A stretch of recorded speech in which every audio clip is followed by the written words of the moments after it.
part of our North Star is to try to mature the Chinese food ecosystem, try to tell the story that Chinese food isn't necessarily just, General Tso's chicken or what people know as his American Chinese food. And so, one, we're just looking for a great partner to help tell that story. And Simu is probably one of the greatest partners who we could find because he kind of has the same lived experience, also kind of third culture, and can really be a good partner. So that was kind of the starting point. And then to actually execute on it, I think we found a friend of a friend of a friend who knew his agent or who knew him, and we sent a package to him. And I think he just told a story on Jimmy Kimmel Live, but he didn't actually receive the package. His parents received the package. I think they had taken some edibles and were very hungry, and so they demolished the package and then told Simu that they were delicious and you should invest. So he came on as an angel investor at first. Then over a year, we got to know him better, and we're like, oh, that he could play a much bigger role in helping us improve the narrative of Chinese food, and that was the start of the relationship. Welcome to the Consumer VC. I'm your host, Mike Gelb, as we dive into the world of venture capital and consumer innovation. If you're enjoying the show on whatever platform you're listening to it on, whether that's YouTube, Spotify, Apple, or something else, click subscribe. To be kept in the loop of all consumer news, I also have a newsletter. You can subscribe at theconsumervc.com for episode updates and weekly deal recaps directly to your inbox. Please note, our content is for informational and entertainment purposes only and is not investment advice. Our guest today is Caleb Wang, who is the CEO and co-founder of Mila. Mila is authentic soup dumplings, Chinese noodles, and chef-crafted sauces, made fresh and shipped. We talked about how he and his wife Jen first started a restaurant and how that expanded to an e-commerce business, and how they were able to raise capital, why they ended up raising, and much, much, much more. Without further ado, here's Caleb.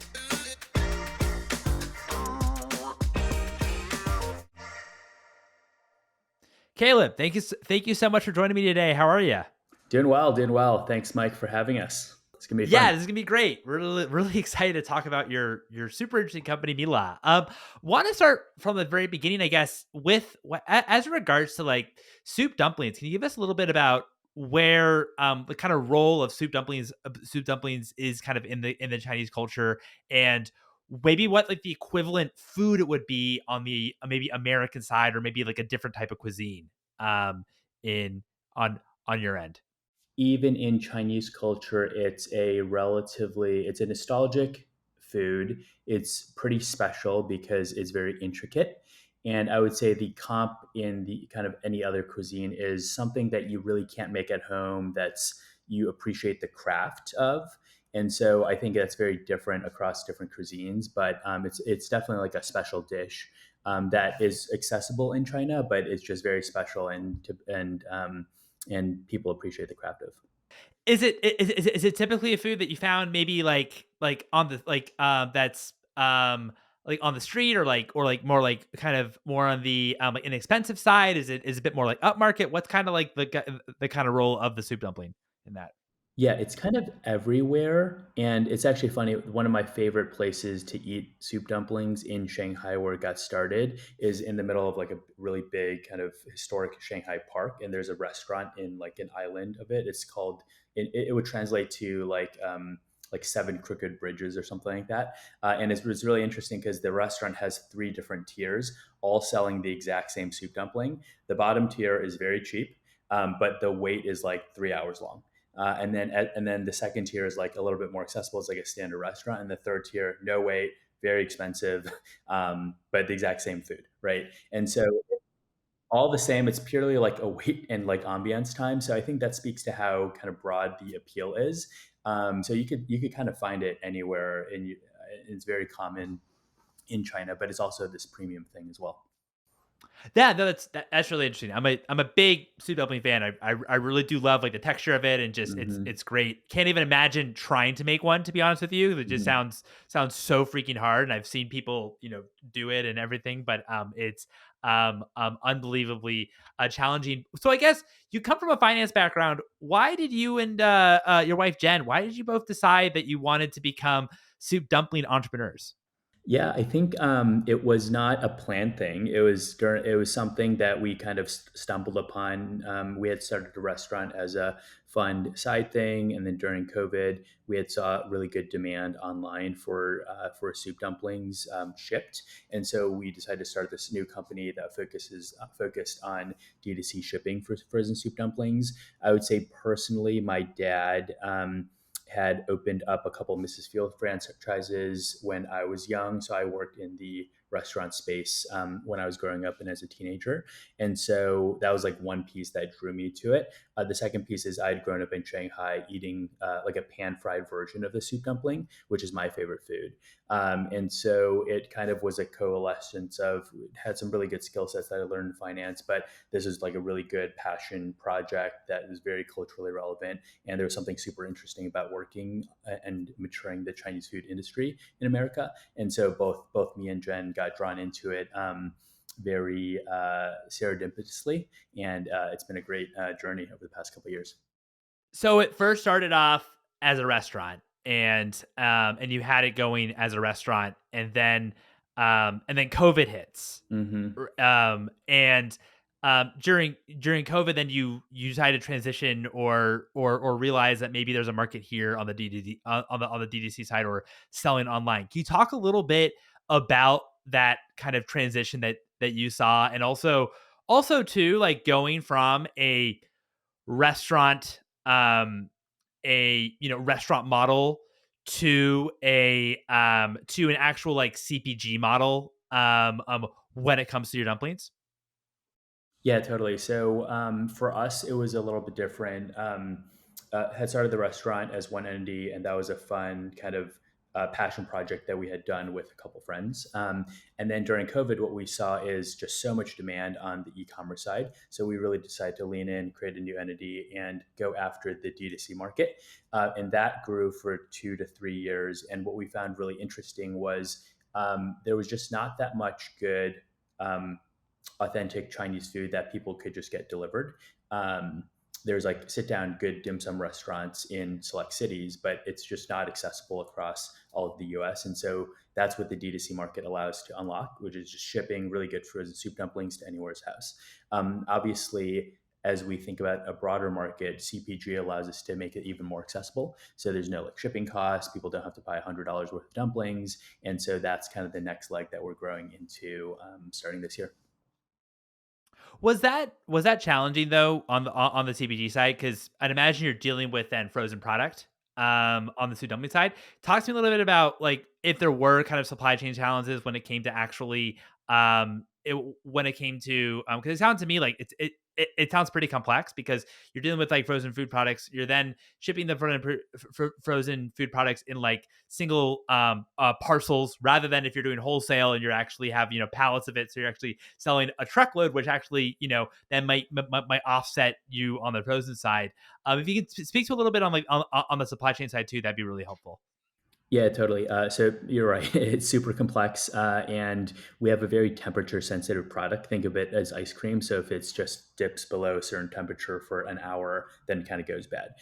So we really overinvested in a couple of things, especially on the packaging and logistics side, to make sure everyone gets their soup dumplings. In good shape. So one of the first things we did was we invested in a lot of different warehouses, because what happened during COVID is the reliability of the carriers like UPS and FedEx got worse because the just the demand for shipping was so strong. So they weren't able to deliver reliably to the customers as reliable as in years past. And so our solve was just to get more warehouses so you could reach the same areas with more coverage. So we have 5 warehouses that ship products, whereas before 2 warehouses could cover the entire US. So that was the first thing. And the second thing on the packaging side, we really just overinvested in all the stuff that would keep the products frozen, whether it's specialized packaging or dry ice, or kind of just instructions. And then the third thing is just data. So just collecting data on every single package. If it's delayed, proactively reaching out to the customers. If we see different melt rates in certain regions, switching carriers or over investing in dry ice in that area. So a lot of different things that we did to kind of set this up. And did you on the supply chain side, were you like more so vertically integrated in that you were producing all the dumplings in your restaurant? Or did you also kind of have like outside help in terms of like a third party using that in terms of production? Yeah, so we actually have our own production facility. It's not made out of the restaurant. It was for in the very early days. Yes, and then so that's all vertically integrated, and then we also ship like half of the warehouses that we use to ship product. That is also kind of our internal employees. How also and on the how also did you think about maybe financing the DTC side, and maybe what was like the first moment that you felt like, oh wow, this is actually working? Was there like a revenue threshold, or was there something specific? Maybe it was the community that you were building got to like a certain scale that you thought, oh wow, like there's a lot of organic kind of customers here growing. What were kind of like the metrics that you were kind of tracking that you then thought you and Jen were like, oh my gosh, this is like a real business? Yeah, totally. So the initial round we financed ourselves, and then luckily for us, the way unit economics work, there's kind of three buckets. There's the product costs, there's the shipping costs, and then there's the marketing costs. And I guess there's four. There's an overhead. Luckily for us, when we first started during COVID, marketing costs were so close to zero, and so we actually were able to bootstrap relatively efficiently. And we were very inefficient on the product costs and the logistics costs. But because marketing costs were zero and there's so much inbound demand during COVID and the repeat rates were so good, it was relatively affordable to scale. And then when we looked at kind of the aha moment was really when it was just the amount of organic demand from places outside of Seattle. That was really interesting for us. The repeat rates were really interesting for us. And then the third piece was the efficiency of Facebook and other paid channels were really interesting to us. We were spending a very little amount, but we just could see that we could easily scale and efficiencies would still be there. And then the last point was okay, those metrics are all good during the pandemic, but what happens after the economy reopens? So we really waited until that place, and we saw metrics were still good, and that helped us realize this is a bigger thing, and then we took on some outside capital. How were your in the beginning, like how were your marketing costs kind of close to zero or were zero? And also how are you able to kind of generate that lots of inbound? Yeah, I think it was just a product that's a step function change better than what's on the market. Because prior to this, you just couldn't get soup dumplings at home. Like if you can go to a restaurant, but that's $2 a dumpling. You could get delivery, but then the soup dumplings aren't. The soup is congealed. So it's relatively unique to have a CPG product that's just so much better than the kind of the market because it's there's just less innovation potential in a lot of different categories. So that ultimately drove word of mouth. And then during the pandemic, because people couldn't go to restaurants, it just is a product that resonated super well. So very high click through rates, very high conversion rates on Facebook. So CACs were not zero, but it's really really close to zero, and so that helped fund the business. Cool. That's awesome. No, that's great that CACs were close to zero, especially during these past couple of years when it comes to marketing costs and everything that's been going on with Facebook and Apple and the update 14.5 and everything. So that's awesome that you're able to get close to zero. How how also did you ever feel like you needed to? Do you think that soup dumplings were pretty as a product? How did you feel about? Do you feel like that it needed like expansion when it comes to your product in terms of who what types of customers would actually appreciate and actually would like this product, although they might not have heard about it before or tried it? Yeah, that was like kind of a learning process for us. Certainly, we didn't plan for soup dumplings to be a large, SKU or a large market. But I think the answer is enough people have, traveled to China or traveled to the East Coast or been to some dim sum house that they really like this product, and it resonates with enough of the US. And so we often look at our customer data and kind of look at where our customers are versus the census, and it looks very very similar. And so, our conclusion is just enough people have tried it, and there's enough love for soup dumplings. So it's pretty broad appeal, which was a positive surprise to us. That's great. And at what point did you? I know that you said that from the beginning you financed it yourself until maybe you couldn't or it made sense to bring in outside capital. What was your approach when it came to actually raising that capital? And in terms of your first round, at what point were you in your business scale wise? Yeah, so the first round was inbound, and we had gotten a couple inbounds already, and that was the point where I think for our business, like, okay, reopening has happened, unit economics still look strong. We believe that we found product market fit, and there is a big need for something like this, and it's really exciting for us to achieve our vision of making good Chinese food accessible faster. And that was the decision point for raising the round. So initially it was inbound, and we were call it 3.5 million in revenue at that point. I heard that on the investment side, inbound was helpful. You saw that there was a bigger opportunity here that you imagined that you can actually build a larger company, and um, that you're still your metrics, even as things were opening up, as restaurants or what have you were actually opening up, that your metrics were still pretty strong. So it felt pretty like a robust business that you're actually building. Yeah, so the decision point for us was we had passed the reopening and the metrics were still good. And the metrics were good for frozen D2C shipping. And so that gave us conviction that when we got into the CPG channels, which are like theoretically easier from a margin perspective than D2C shipping, it would also do well. And so then that capital, there's a lot of inbound interest at that point, and we're lucky enough to find a good partner for our seed round. Or did you decide to go into retail, or kind of remain? I know that obviously in retail, like the margins aren't as great, but at the same time, you're able to, from a volume perspective, typically go far and beyond. And of course, I think like 80% of grocery happens within retail and online. What has been your approach when it comes to actually going omni-channel and into grocery?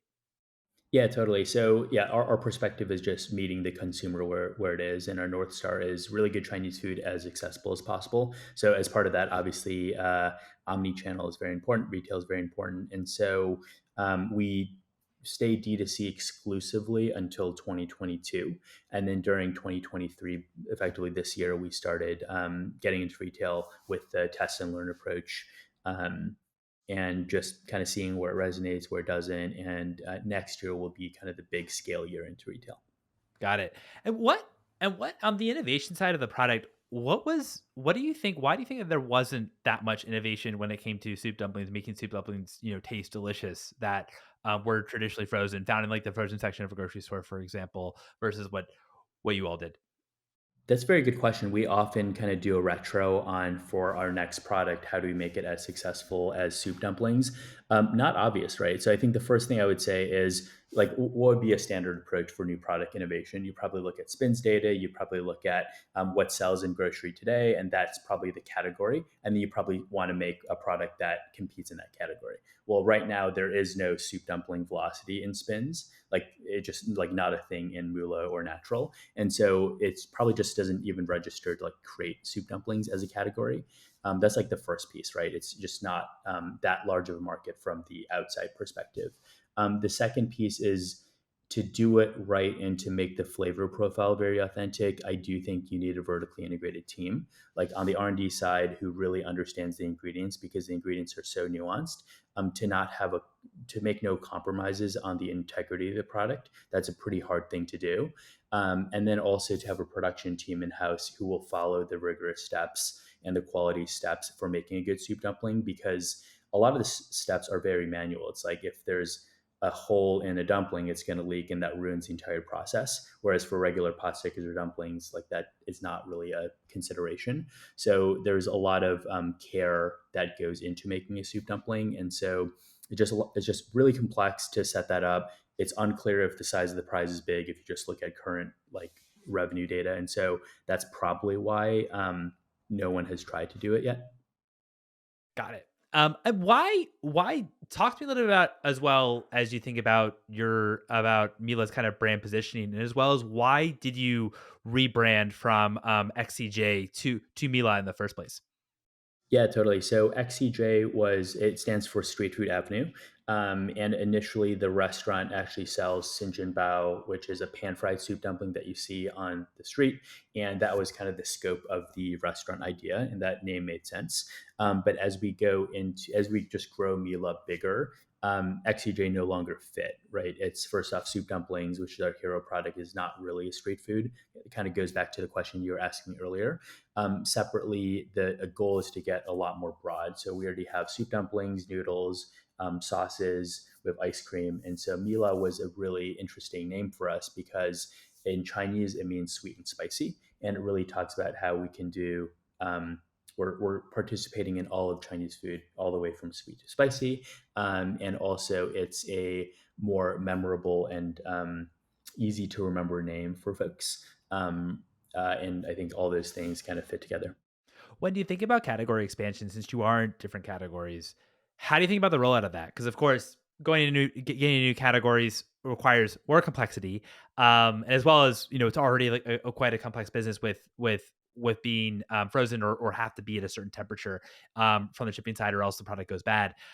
How do you think about? Obviously, I mean, it seemed like for the name sweet. The name you want to be kind of in multiple areas, sweet and savory. How do you think about what product expansion in general? Yeah, so for us, it's all about where we can add the most value for customers. And I think the freezer aisle, there's a lot of room for expansion and quality products. And so for the short to medium term, we'll focus on the frozen aisle and just and stay there. I think there's a lot of appetizers, a lot of meals that we can do. And the next step is certainly scaling soup dumplings. Can you talk to me a little bit about the role of Simu Liu, and how you were able to, I guess, start that relationship, build that relationship, and as well as how he became part of the company. Yeah, totally. So I think part of our North Star is to try to mature the Chinese food ecosystem, try to tell the story that Chinese food isn't necessarily just, General Tso's chicken or what people know as his American Chinese food. And so, one, we're just looking for a great partner to help tell that story. And Simu is probably one of the greatest partners who we could find because he kind of has the same lived experience, also kind of third culture, and can really be a good partner. So that was kind of the starting point. And then to actually execute on it, I think we found a friend of a friend of a friend who knew his agent or who knew him, and we sent a package to him. And I think he just told a story on Jimmy Kimmel Live, but he didn't actually receive the package. His parents received the package. I think they had taken some edibles and were very hungry, and so they demolished the package and then told Simu that they were delicious and you should invest. So he came on as an angel investor at first. Then over a year, we got to know him better, and we're like, oh, that he could play a much bigger role in helping us improve the narrative of Chinese food, and that was the start of the relationship. That's awesome. How also do you think about, because most, I believe, like most Chinese products, most Chinese food products, it's typically in the restaurant that they make the purchase, and of course, it's not so much in the grocery store. How are you? Which I know is one of like the big themes in terms of also a big market that you're tackling. But how do you think about also kind of changing people's perception when it comes to Chinese food, and getting them to actually shop for products like soup dumplings and like sauces and other things in store versus only thinking about it in like a restaurant perspective. Totally, 100%. It's a great question. I think there's two elements to it. The first element is I think a lot of ethnic foods, there is a price ceiling associated with it. So, like, hey, Chinese food in particular is like Chinese food's cheap. And then because it's cheap, the restaurant or the food manufacturer can't actually invest in quality ingredients to make it better. And then it's kind of a self fulfilling prophecy where it's like a good, cheap food, but it's like not super healthy or like, there's no high ceiling for that food. So one of the things we're looking to do is change that. And the Simu partnership helps in just telling the narrative and the craft that goes into Chinese food that allows us to invest in premium ingredients to make it kind of comparable to other cuisines. So that's like the first piece. The second piece, and it's our observation that the restaurant market for Chinese food is very large. I think according to Yelp, according to OpenTable, it's call it 8 to 10% of ethnic foods purchased. But in the freezer aisle, it's like 2%. And I think the reason is because the products in the freezer aisle, the quality bar is just relatively low and it doesn't help you replicate the Chinese food experience at a restaurant. And so if you're actually able to make restaurant quality Chinese food, that 2% should become more parity with the 8%. And that's just share creation and incremental velocity to the retailer. I had a previous guest who, Gail Becker from, who was the founder of Cauliflower, and she sold her first product was cauliflower pizzas, and she was saying how getting a freezer is like the most competitive spot in a grocery store, because of course there's only limited freezer space. There's only limited amount they can do. I mean, obviously there's obviously limited shelf space in general, but freezer is not.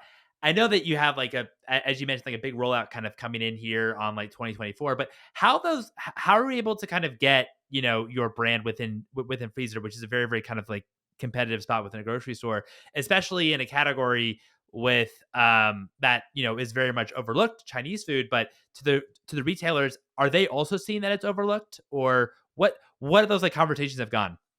Yeah, totally. So I think the first thing I'll mention is we have a great team on the retail side to manage those conversations and tell the story. So without them, it would be very hard to execute like this. And in the backdrop, we really here's kind of the buyer's perspective. Asian food is the fastest growing ethnic channel within food. The freezer aisle is growing very quickly, and this huge wholesale change across all types of food to it's just kind of better restaurant quality food in the freezer. That's a huge theme. And Asian food is like a quickly growing thing, right? So we're playing in a good space right now. And then you layer on top of that, like who are the emerging brands that you want to back? Well, we have a really good social following. We have a really large D2C business. So we're bringing incremental customers to folks. And that's a huge advantage. Then they taste the product and they're like, oh, like it's really good. And then now that we are actually in retailers, our velocity story is very strong. We're performing quite well on spins and in club and in the top kind of 10-20% of SKUs. And so now that we have that data, it's even easier to have these retail conversations. Would you go on Amazon? It's tough to go on Amazon because frozen items don't typically have a home in Amazon. Like people aren't used to buying frozen products in Amazon. Amazon doesn't have frozen Amazon Prime, and so it's just like FBA, not a got it. yeah, it's just like not a thing. So we've looked in it. We think the revenue opportunity like is just not that big, and the complexity is relatively high. So if we had a shelf stable product, I think we would go on Amazon, but it doesn't really make a ton of sense for a frozen product, at least today. That's really interesting. Makes sense. And I think that also one of the benefits from a customer perspective of why you use Amazon, of course, obviously the search bar in Amazon is huge in terms of having that kind of customer intent that people want your products. But from a brand perspective, I'd imagine if you can't capitalize on Amazon FBA and the 2-day shipping opportunity, then from a customer perspective, they might not even shop for you, for example. So Amazon might not even be worth it. Can we talk a little bit about how you think about partnerships too, in your approach to partnership? I know, for example, you have one partnership with a noodle kit with like Impossible Foods. How do you think about overall like partnering with different types of food brands for your own products? Yeah, totally. So I think we're just trying to create a 1+1 = 3 situation. And so in that particular case, we felt like very few Chinese food brands have prioritized the vegetarian crowd. Just because it's not really a big thing in China, and so there's not that many recipes, and so we felt like with the partnership with Possible Foods, we could access and create a product for that audience. So that's the first piece. We also do partnerships with other folks like Uncle Roger he's a YouTube influencer, and we're coming out with a new product with him. And it just opportunities to create surprise and delight and unique moments for our customers.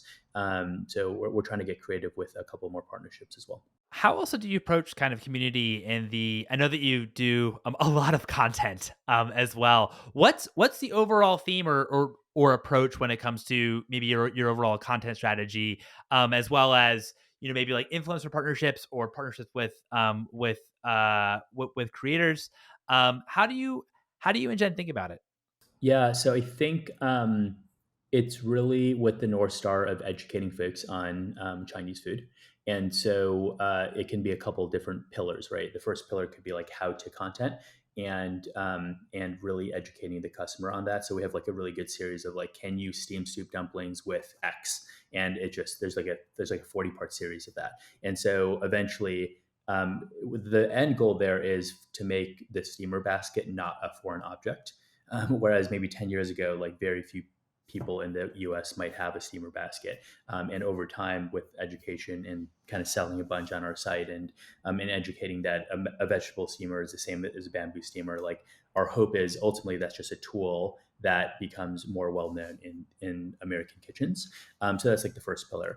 I think the second pillar could be things just more. Um, I would say like recipe content and just educating folks on what is Chinese food. So there's a whole pillar there. And then we also don't really take ourselves too seriously. So there's a lot of kind of just funny and engaging content. Like we did a Halloween trick or treating with soup dumplings that did quite well very recently. So that's kind of our thought process. How do you also think about the overall brand positioning when it comes to Mila, maybe from like a price perspective? Do you consider yourselves like premiumly priced compared to competitors? How overall do you think about like yourselves? Yeah, totally. So our mission is how do we make the best Chinese food possible? And so our brand positioning, what we want people to get across is like, this is the best Chinese food I could possibly get in my house.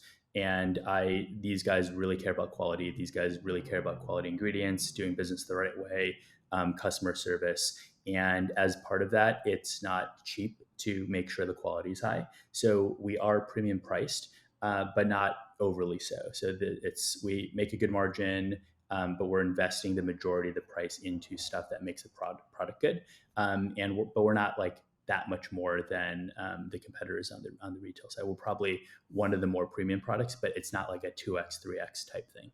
Somewhat difficult on the pricing side when because when I think about soup dumplings initially, I think about going to a restaurant, Bao, which is not that far away, and kind of Mhm. like that whole experience, which is a wonderful experience.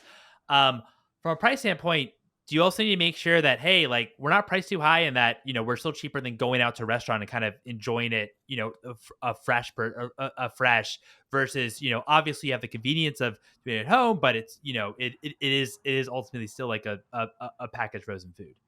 Yeah, totally. Yeah. So I think on the retail side, we're always thinking about it on a per ounce basis. And so from like that perspective, maybe we're 20% more expensive than your standard dumpling. So that's like one perspective to think about it. And then we also think about it is it's really a replacement for the restaurant. And so from that perspective, we're like 60% cheaper than a restaurant. And you get it, it's actually better quality than most restaurants or delivery. And then offset by the fact that you need to steam it at home. However, people seem to enjoy the experience. It's one of our target demographics are like hero parents, where it's like, hey, I actually made this food for you guys, and it's kind of a fun, impressive thing that hey, I steamed up these dumplings for the family. So that's kind of how we think about the price architecture and value. Do you ever think of Mila? Obviously, you're a I know this started off as part of the restaurant. And now, of course, it's become its own separate entity, focused on CPG. But do you ever see Mila also expanding to actually have like their own restaurants when it comes to Chinese food, or probably not? I think we're open minded because the North Star is making good Chinese food as accessible as possible. It's not currently on the roadmap, but we have talked about, hey, do we want kind of experiential locations in major cities to really just communicate the brand and communicate the experience, whether it's New York, LA, things like that. So it's been talked about, but not a current focus. And are you finding that like on the um in terms of maybe overall in the US on the D since of course D2C you've access to first party data that there are specific pockets in the US that maybe are enjoy or you know are kind of bigger customers for you all versus maybe uh, other parts? We try to do the analysis. It's not obvious. It really just looks like the census. Like it's pretty. It's not like East Coast. It's not like it's very sporadic, very broad. We kind of had this theory that we would have better retention in Asian food deserts as well, and that seems to be holding true. Just because it's like, where else do you go get it? This is, and especially we do well for people who have transplanted from like New York to Salt Lake City, where they're really used to really good Chinese food restaurants, and maybe there's now in a city due to COVID that there's less Chinese food. But if you looked at a map of our customer base, it would just look like the U.S. population. On the e-commerce side, what are maybe like the two metrics that you are tracking very closely or are, you know, the most important to you at in this current stage of the company? Totally, it's CACs number one, and then 12-month retention is number two. What's one book that's inspired you personally and one book that's inspired you professionally? It's a good question. Personally, probably anything that David Goggins writes. Um, so that's just hilarious. And actually, maybe his YouTube shorts are even better, because you just get that snapshot. And then professionally, definitely Shoe Dog. And the whole thesis is like, it just always feels hard, even when they're like big and they're even signed Jordan, and it still felt hard. So it's like, okay, great. That's just how it That's is. just how it is. This is awesome. Well, Caleb, thanks so much for your time. Yeah, thanks, Mike. Really Great appreciate questions, and I you enjoyed the chatting. conversation. Yeah, thanks, Mike. Great questions, and I enjoyed the conversation. And there you have it. It was a pleasure having Caleb on the show. Caleb, thanks again so much for coming on. If you're enjoying this content on whatever platform you're listening to it on, please hit subscribe. That really helps a lot. And if you also want to be kept in the loop of consumer news, I have a newsletter. You can subscribe at theconsumervc.com. And that gives you weekly deal recaps of all the consumer fundraisers that happened in that week, and as well as new episode updates of when new episodes drop. Friendly reminder, this content is for informational and entertainment purposes only and is not investment advice. Thanks for listening.